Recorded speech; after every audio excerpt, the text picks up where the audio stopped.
down, I know you got me, baby. Hai teman-teman, kembali lagi di channel YouTube saya. Pada video kali ini saya akan masuk ke bab ketiga, yaitu networking models.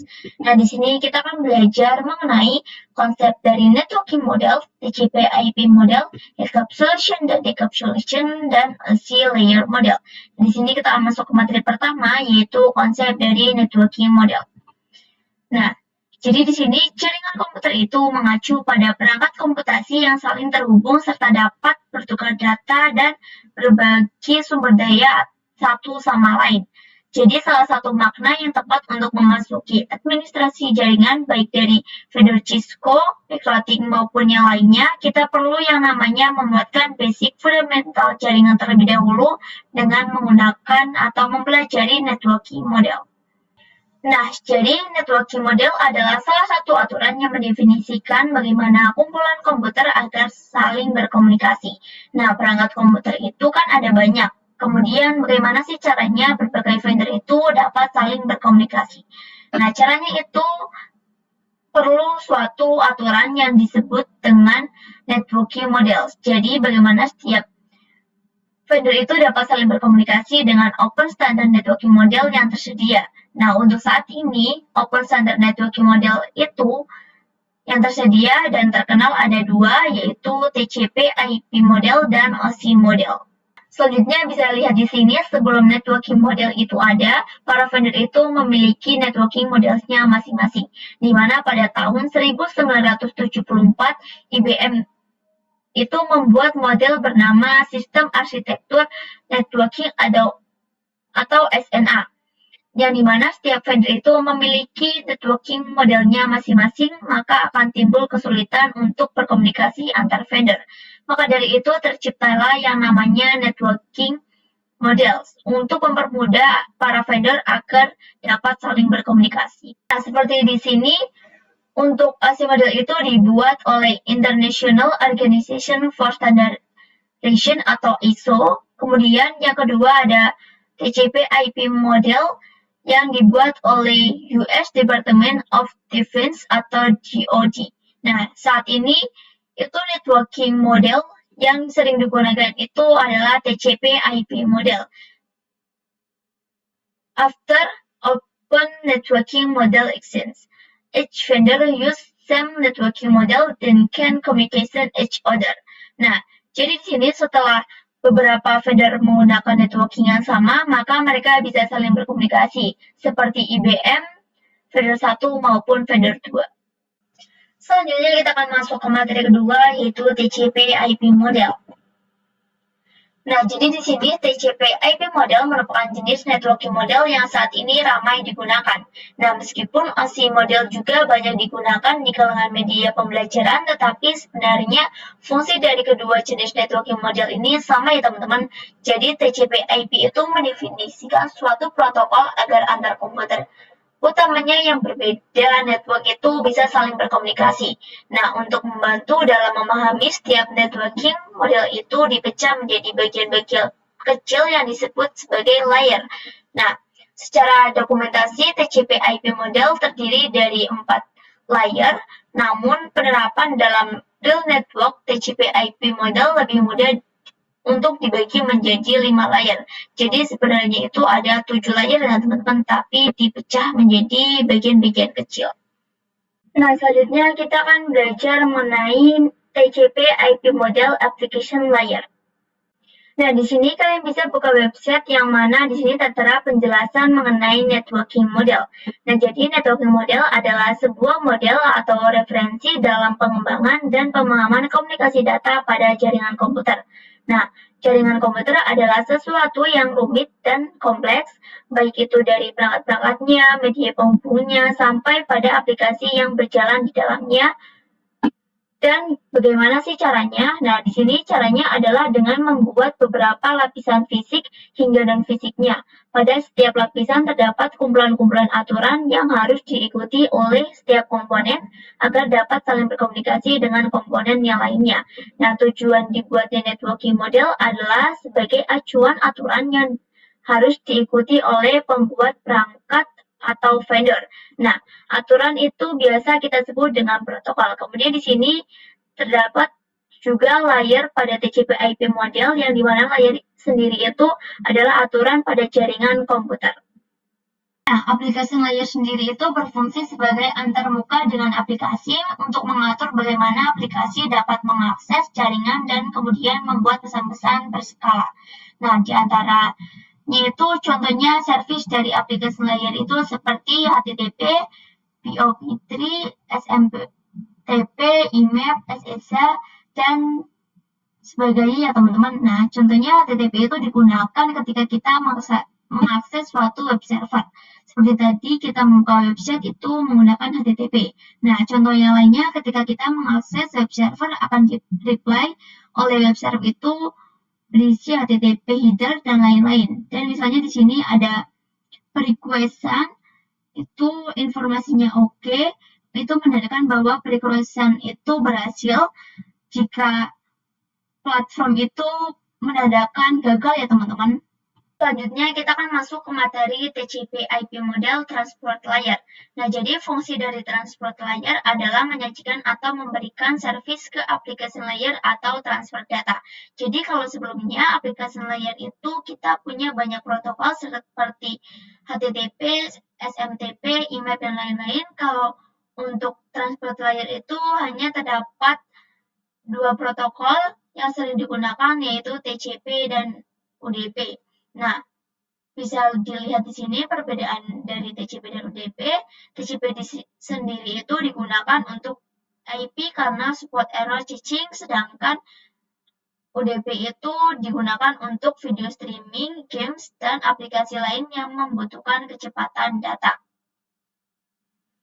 Nah, jadi sebelumnya itu pada aplikasi layer ketika klien mencoba untuk mengakses web server, kemudian di-reply dengan adanya HTTP header dan lain-lain. Jika sudah masuk ke transport layer, akan ditambah dengan beberapa data dan juga respon yang mana nantinya pada transport layer itu HTTP header dan data akan ditambah dengan HTTP header yang nantinya akan dibungkus menjadi beberapa segmen, kemudian akan dikirim pada perangkat jaringan. Nah, masalahnya bisa saja respon dari web server itu error atau hilang. Jika terjadi seperti ini, maka dari klien harus melakukan requestan ulang, baru data dapat terkirim dengan baik ke web server. Itu berbeda dengan UDP ya teman-teman. Selanjutnya kita akan masuk ke TCP IP model network layer. Nah, jadi network layer ini merupakan layer ketiga baik di OSI maupun TCP IP model. Jadi sebelumnya di application dan transport layer itu memiliki beberapa protokol.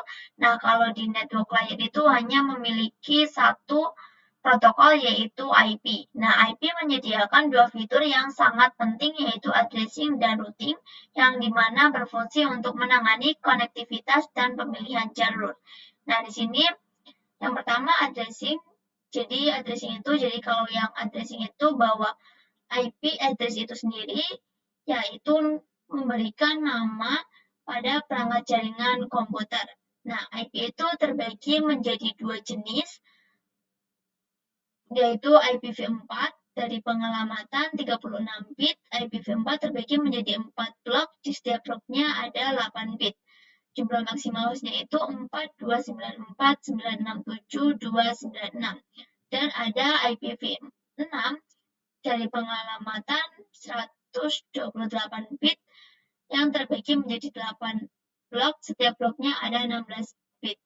Kemudian jumlah maksimal hostnya 340, 282, 366, 920, 938, 463, 461, 431, 438, 211, dan 450.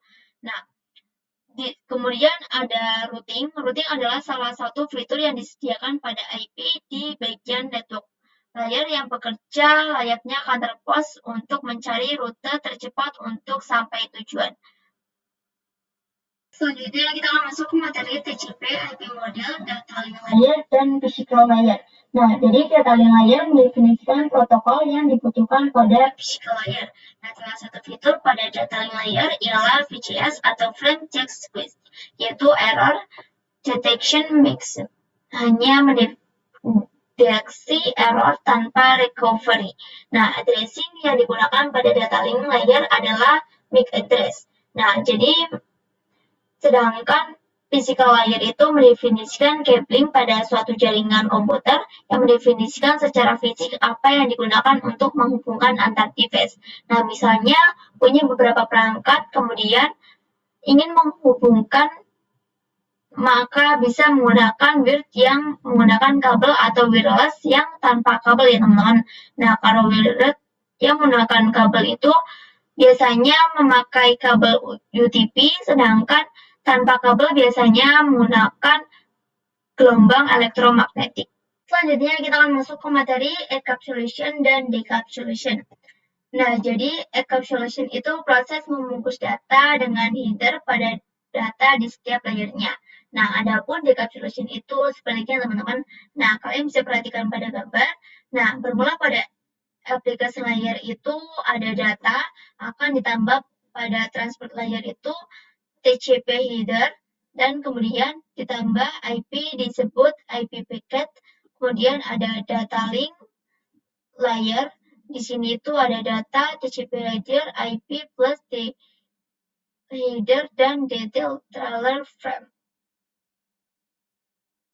Nah, kemudian jika kalian ingin lanjut ke physical layer, maka sudah berbentuk bit. Nah, bit itu bisa 0.1, 0.1 jika sudah sampai pada physical layer, lalu pada receiver process, ini disebut decapsulation. Dan jadi decapsulation itu merupakan perubahan dari bit agar menjadi data lagi yang nantinya akan dihapus satu persatu dari frame data link sampai berbentuk data. Selanjutnya kita akan masuk ke materi terakhir, yaitu OC layer model. Nah, jadi yang pertama di sini ada konsep dari OC model. Jadi untuk saat ini model yang sering digunakan hanya TCP/IP karena untuk dari sisi perkembangan protokol atau modelnya itu TCP/IP lebih dominan dibandingkan OC layer. Namun OC layer itu biasa dipelajari karena mudah difahami. Nah, sebelum networking model ada, setiap vendor itu membuat atau memiliki network modelnya masing-masing. Karena setiap vendor itu memiliki networking model yang berbeda-beda, maka komunikasi antar vendor itu sulit dilakukan. Jadi usaha untuk membangun suatu jaringan komputer itu sangat besar ya teman-teman. Banyaknya vendor itu bagaimana upaya agar tetap bisa berkomunikasi dengan baik antar vendor satu dengan vendor yang lainnya.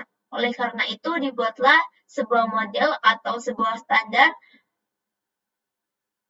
itu sertifikasi minimum oleh ISO pada tahun 1984, yaitu dengan nama OSI atau Open System Interconnection, atau bisa juga disebut dengan OSI 7 Layer Model. Kemudian di sini kita akan masuk ke OSI model layer.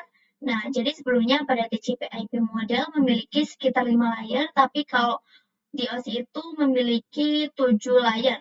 Nah, di OSI model itu dipecah menjadi 3 yang berbeda juga pada namanya. Kalau di TCP/IP model, namanya seperti segment frame. Kalau di OSI disesuaikan dengan layernya.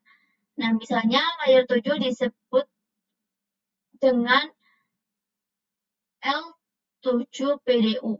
Nah, kemudian lower layer berkaitan dengan user interface, data formatting, dan communication session layer 1 sampai 4, kemudian upper layer berkaitan dengan bagaimana data itu mengalir dari layer 5 sampai layer ke-7. Jadi perbedaan dari OSI model dan TCP/IP model itu keduanya mempunyai fungsi yang sama, namun perbedaannya hanya pada application pada OSI yang lebih rinci karena dipecah menjadi 3 ya teman-teman. Sekian saja video kali ini, kurang lebihnya mohon maaf. Selamat bertemu di video selanjutnya. Audio Jungle.